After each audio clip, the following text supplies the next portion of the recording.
Um, I want to thank everyone who has been supporting me, sharing my videos, liking my page, writing me, messaging me, and some other African people who are praying for me. Thank you very much for everything. I really appreciate it. You know, I want to share another migration story. Um, After my first video about the tailbearers, a lot of men came forward to actually express themselves to me, to tell me what they are facing as immigrants, the mistakes that they made. But this particular guy, he had messaged me sometime in August last year. And after this video of the tailbearers, he also messaged me again that he wanted me to share his story. And I want to really, I want to express his story, okay? This guy's a Nigerian guy. And he migrated to Germany on a visitor's visa.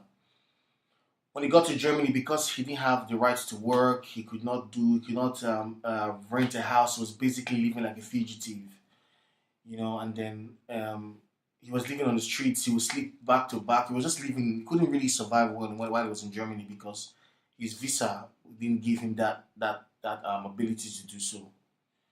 So while he was there, he met a German lady, but this lady was quite big on the body.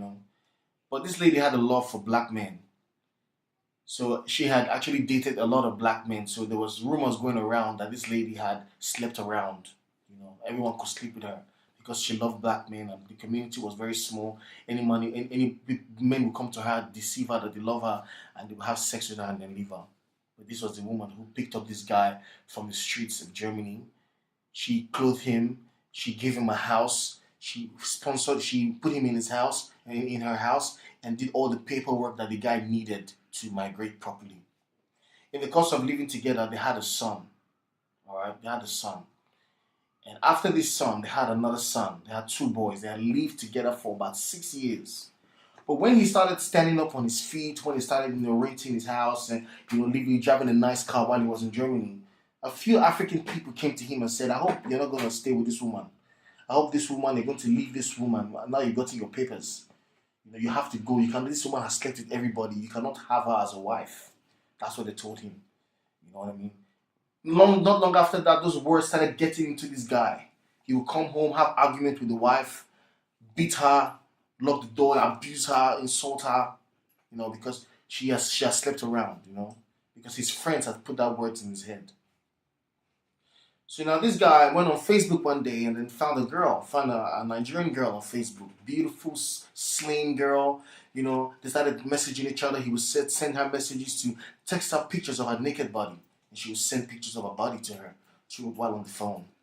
You know, and then the guy showed his friends the picture of the girl. He said, "This is the kind of girl you should be with. Look at how beautiful she is. She knows our culture. She's an African woman. Leave that white woman. Now look at such a woman. You want to follow. This white woman." So he went to Nigeria. He took this girl to do HIV testing. The girl did HIV testing. She was HIV negative. So he went all in, enjoying the pleasure of this woman. And when they came back to Germany, the girl, a few months after, messaged him that she was pregnant with him. You know what I mean? The man said he doesn't know if the lady used charm. He doesn't. I said, listen, let me tell you, that was he didn't know exactly what had happened to him. He told his white wife. He drove the white wife away. And he then went to Nigeria, got married to this woman, and brought this woman to Germany. You know what I mean? And brought the woman to Germany because this guy's job is a pizza delivery driver. She had a son for him again while he was in Germany. So one day he was delivering pizza. After 6 months after the lady came, he was delivering pizza to a certain apartment, a service apartment. When he opened the door, it was his wife that ordered the pizza for one of the Nigerian men in Germany. The girl he went to bring from Nigeria to join him in Germany started sleeping with other Nigerian men while she was in Germany there. And out of frustration, this guy started fighting his wife. He beat her. The lady called the police on him for domestic violence. Now he has sold his house in Nigeria. The house he beat while he was with the white lady, he sold it in Nigeria. Why? Now when you listen to such a story, you can tell one thing. This guy was set up by his friends.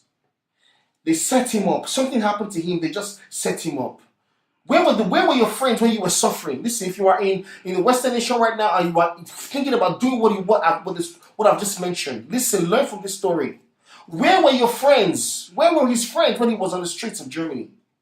Where were his friends when this woman brought him in, put him in the house, took care of him? Where were his friends? They were nowhere to be found. But all of a sudden now, this guy had now become somebody through the help of this woman who you call a slut, who said she slept around. She was the one who put him in the house and gave him the ability to be a man again. So there is something called the protective head over people. All right. There are people that because of your marriage with them, you would rise. Because of your association with them, you will rise. There are people like that. So if you are here and you are listening to me and you want to leave your white wife or your Nigerian wife or the woman who suffered for you while you enter the Western nation, I want you to think twice. You want to go and be with the Nigerian girl who has never worked any day in her life, who does not know what it is to work in the snow, to wake up at 5 a.m. in the morning while you're weak, get on the train to work. They don't know all. So they're looking good. They're looking all right. And they can tempt you and try and sneak you away from the place of safety. My people, think twice before you do such a thing. Now, I'm not against people who marry, who divorce and go marry in Nigeria. I'm talking about people who are carried away by the disaster of falling people they don't know nothing about. My name is Mari Obo. God bless Africa. One love.